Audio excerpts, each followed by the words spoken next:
My name's Jake. I'm here with Emblem Vault, and today I'm going to teach you how to sell a Dogeparty and Dogecoin asset on OpenSea.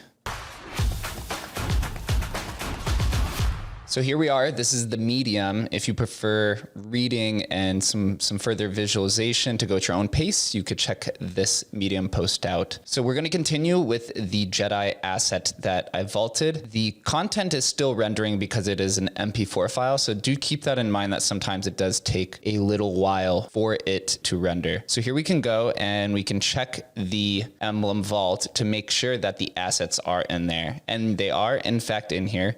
And to either further ensure that it's the right asset, even though you are the one that is selling it, you could click here and it'll take you exactly to the DEX. And I put Doge in here too for another video that we're going to discuss later. So we go back over to the Emblem Vault. We go in here and we press sell. The cool thing about this is that it's going to quote the top trait. So 0.7 is the lowest Jedi token that is listed on Emblem Vault. So here I'm going to go in and I'm going to put it at 0.777.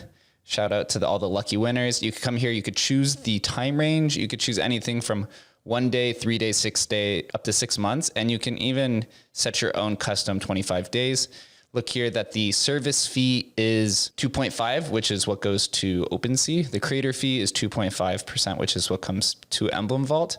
And then we can complete our listing. So you're going to go and you're going to hit sign. You're going to sign your MetaMask. Hopefully you practice safety and you use a ledger. So I'm going to come here and sign the message on my ledger.